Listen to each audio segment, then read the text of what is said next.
আসসালামু আলাইকুম। পাঠ করছিলাম নবীদের কাহিনী। এ পর্যায়ে আমি পাঠ করছিলাম নূহ আলাইহিসসালামের ঘটনাবলী।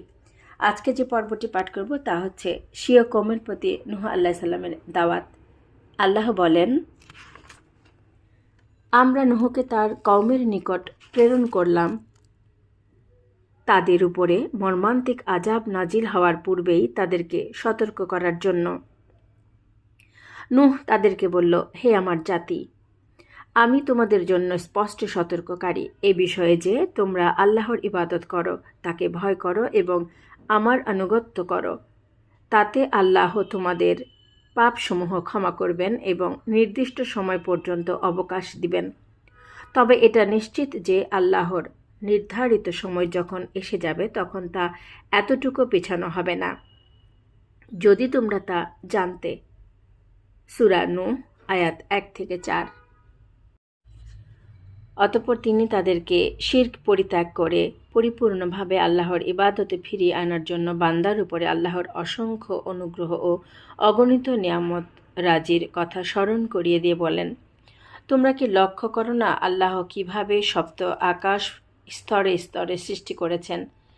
সেখানে তিনি চন্দ্রকে রেখেছেন আলো রূপে এবং সূর্যকে রেখেছেন প্রদীপ রূপে। আল্লাহ তোমাদেরকে মাটি থেকে উদ্গত করেছেন, অতঃপর তাতে ফিরিয়ে নেবেন ও আবার পুনরুত্থিত করবেন।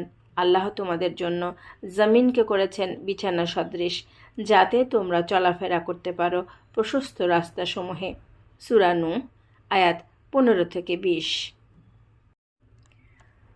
নূহ আলাইহিসসালাম স্বীয় কওমকে দিন-রাত দাওয়াত দিতে থাকেন। তিনি তাদেরকে প্রকাশ্যে ও গোপনে বিভিন্ন পন্থায় ও পদ্ধতিতে দাওয়াত দেন, কিন্তু ফলাফল হয় নিতান্ত নৈরাশ্যজনক।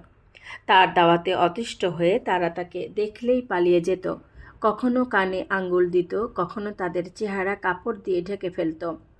তারা তাদের হঠকারিতা ও জিদে অটল থাকত এবং চরম ঔদ্ধত্য প্রদর্শন করত। সূরা নূহ আয়াত 6-9। এক সময় কওমের সর্দাররা লোকদের ডেকে বলল, খবরদার, তোমরা তোমাদের পূর্বপুরুষদের পূজিত উপাস্য ওয়াদ, সুয়া, ইয়াগুস, ইয়াউক্কু, নাসরকে কখনোই পরিত্যাগ করবে না। এভাবে তারা বহু লোককে পথভ্রষ্ট করে এবং তাদের ধন বল ও জনবল দিয়ে নূহ এর বিরুদ্ধে ভয়ানক সব চক্রান্ত শুরু করে। সূরা নূহ আয়াত 21-23।